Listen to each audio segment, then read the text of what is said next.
Hello. How's it going, Hi. everybody?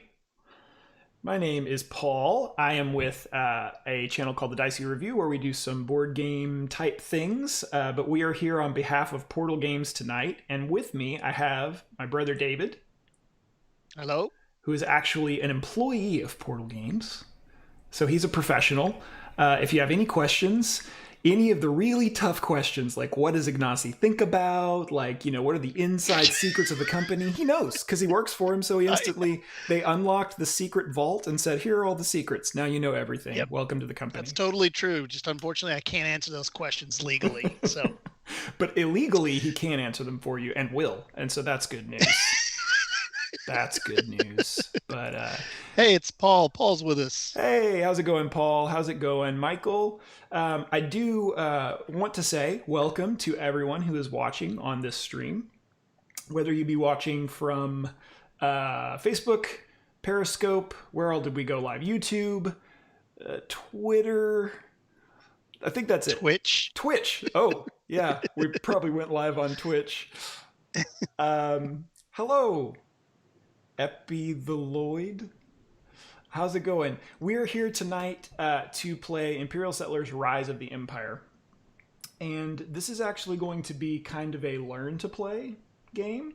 So we're going to be talking about how to generally play Imperial Settlers, the base game, but also we are going to be playing the Rise of the Empire expansion for the base game. So there are a few different rules, a few things that are different than the normal Imperial Settlers of 5 rounds, where you just play and get the most points. This is a little bit different. It's a little bit shorter, a little bit tighter, and there's some things to go for as far as quests and progress tracks and all kinds of awesome stuff like that.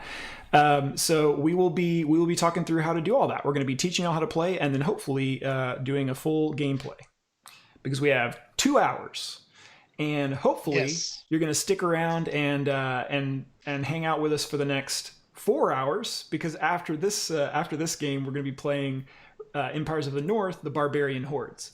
So hopefully you guys and gals enjoy all of this. Huzzah indeed, successful geek. That was a successful comment, and it made me very happy. Um, so yeah, hopefully you guys enjoy all of this. Hopefully you've been enjoying GenCon online. It's been pretty crazy. I've been trying to keep an eye on things as I've been working. I still have my normal 9 to 5 at 7 to 4. So I've been trying to keep an eye on GenCon type events. But yeah, it's been really cool so far. But please ask us any questions if you have any questions. We will try and answer any questions that come up. We're going to try and engage you guys and gals if at all possible. If you have any questions, PortalCon all over again. That's what we're aiming for. That's right, Paul. Yeah. Yeah, PortalCon 2. PortalCon 2 all over again. Yeah. Okay. So we're going to jump right into it.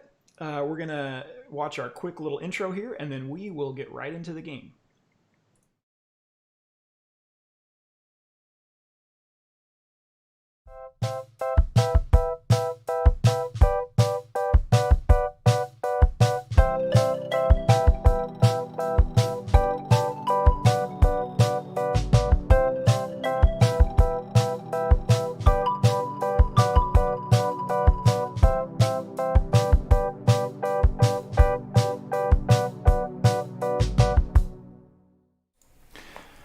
All right, so we are at the table. We're ready to go.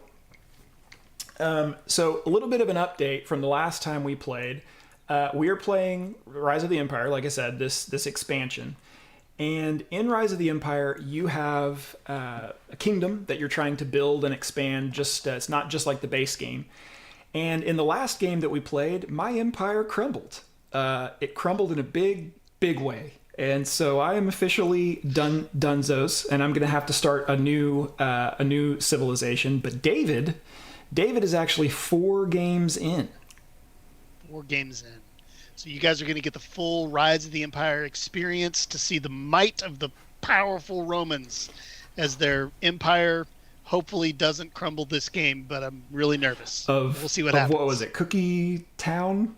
Cookiesburg. Cookiesburg. I was Cookie Town. That's right. That's right. You were That's Cookie right. Town. Cookie Town crumbled. This cookie didn't crumble. That's That's right. That was This cookie is still intact. Oh man, that's an underrated joke. That's good. Yeah, so we had a little bit of Ignazi fan service there. We both named our civilizations cookie-themed things, so you'll have to let Ignazi know. Well, he watches these, so hopefully that gives him a chuckle. But, so what we're going to do is we're going to explain generally how Imperial Settlers is played, and it's going to be kind of a brief overview. And then we'll talk about the differences in the Rise of the Empire campaign. Now, like I said, I am starting off with a completely new empire, so I am going to be playing the Japanese in this game. And this is almost a vanilla Japanese deck. I replaced, I think, 2 cards with some cards from the Why Can't We Be Friends expansion. So I got rid of, if you know the cards from the Japanese deck, I got rid of Trade Routes, and I think I got rid of Shrine, which were 2 cards that are good cards, but not my favorite way to play. So, GenCon Online, it's really hard to track just following my favorite publishers anyway. Okay, yeah, I mean, yeah, there's a lot going on in GenCon, and it's probably no less stressful online than it is in person. Origins and GenCon are very big shows, so... And then as far as what's coming up for Imperial Settlers, we don't know, because this just came out. This has been the big thing for Imperial Settlers. This new expansion adds a whole new element to the game, as you will see. So there's a ton of great stuff in this, but new empires or anything like that. But we do know that there are new empires coming up for Empires of the North. So hang out for our Empires of the North play after this, and we'll talk a little bit more about that. Yes, and I think they did mention that another faction is coming out. They mentioned that on a YouTube video that they did. Now they're teasing. It was for the reveal of the big box. They said there's space even for the next faction. So there is one more coming out, I believe, but we don't know what that is yet, and there's lots of guesses. Right. So go online and throw around your theories just like everybody else. I think it's going to be aliens, but we'll see. We'll see. Yeah. Tell us what you think. There's an argument to be made for that. So I would have to show you the map on my wall. The universe of Imperial Settlers. There's the little over South America. There's a little UFO person flying around in their awesome ship. So I think it would be fun. It would be a little bit off the wall, but it would be a lot of fun to play with aliens, I think. So who knows? But who knows, indeed. We will go ahead and get started explaining this. So Imperial Settlers, the base game, you normally play over 5 rounds. Now, we are going to be playing the expansion, which cuts it down to 4 rounds. So instead of playing the normal 5, we're going to play 4 rounds. And every round, what happens is there's a few different phases, starting with a draft phase. It's called the lookout phase, where we both get new cards. And then after that, all of our locations that we have out on the top row here, and we'll talk about why that matters in a second, as well as our faction boards, will produce goods and resources, and we can use those goods after the production phase in the action phase, which is the next phase, to take actions.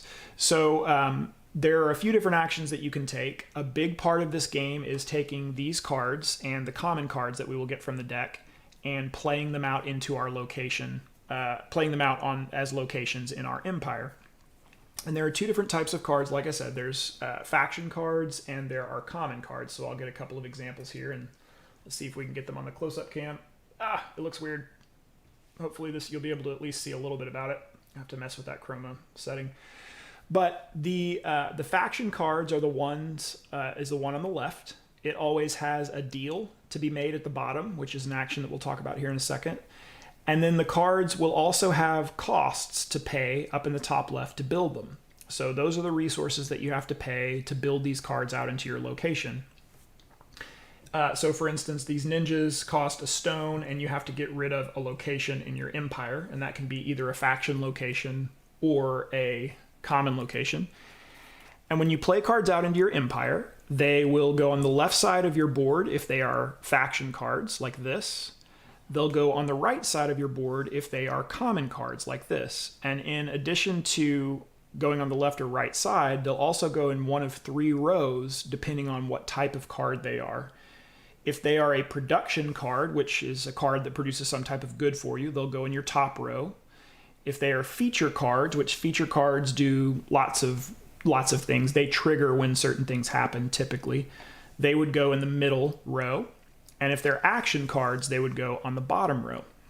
So that's one of the main actions that you can take on your turn, is you can play a card out into your empire. And the way that rounds will go is we'll take actions one at a time until we both pass. And so, for instance, an action could be building this card, then it's David's turn. And then he would take an action, he wants to build a card or activate a card that's out, and then he would pass to me. So once these cards are out, they might have actions on them that you can use on the card itself. For instance, this ninja says I can spend a worker to choose one enemy deal, discard it, and immediately gain the good that deal provides. So since it would cost a worker, I would put the worker on the card to show that it's been used for the round, because you can only use actions once per round on cards unless stated otherwise. And then that card would be used for the round. So in addition to building cards and then activating cards that are already out in your locations, in your empire, you can also do, I think there are 3 more actions. You can make a deal with a card. So if you have a faction card, like the one that I showed earlier, it says on the bottom, make a deal to produce a sword. So to do that, I would need to spend an apple from my supply, and then I could put this card underneath the top of my faction board, and it would produce a good immediately, and then it would also produce in every production phase. So these deals essentially become little production buildings. The other 2 actions that you can take are you can exchange workers for resources or cards on the bottom of your faction board here, and I'll try and show that a bit closer. Looks weird, sorry. But as you can see right there, it says spend 2 workers to gain a wood, stone, food, or a card, and you can do that as many times as you want to per round. And then the last action that you can take is you can, let's see here, raise people. Okay, so you can also attack your opponents. So for instance, if David had cards out on the right side of his faction board, those common cards, they have something up in the top right that says raise to gain. So as you can see right here, there we go. If this card gets raised, your opponent will get a gold and a stone, and then this card would become a foundation in my empire. So it would be no longer a good location, it would be raised, and I could only use it to discard as a foundation to build another building. I would get a wood for that, but it's pretty much useless at that point. Luke says hello. Luke's here. Hooray! And he also says, yes, Paul, you can attack.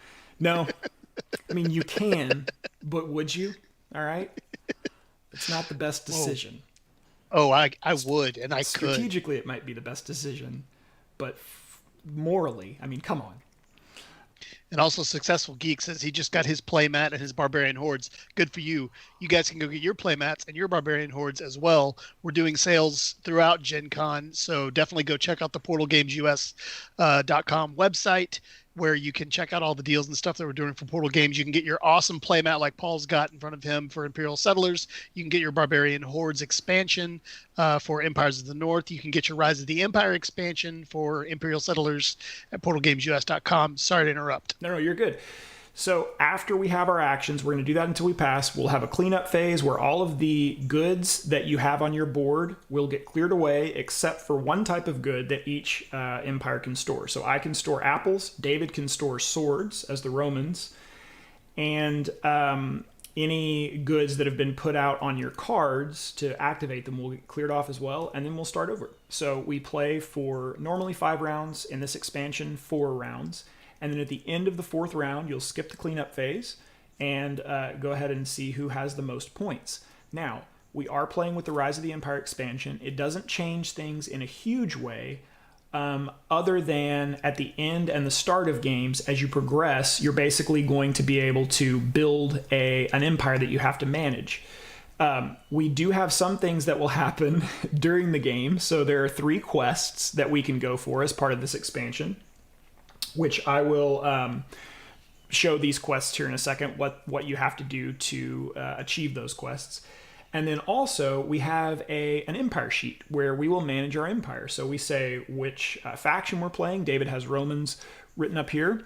And then we also have progress on one of 3 quest tracks that we can gain. So during the game, there are objectives that we're trying to fulfill. So for instance, we have the quest for our military and whatever the other part of it is, track this game. Diplomacy. Diplomacy. If diplomacy fails, you go to military, I guess. That's So, right. That was all of us over here. okay, But hopefully we're good now. sweet. It says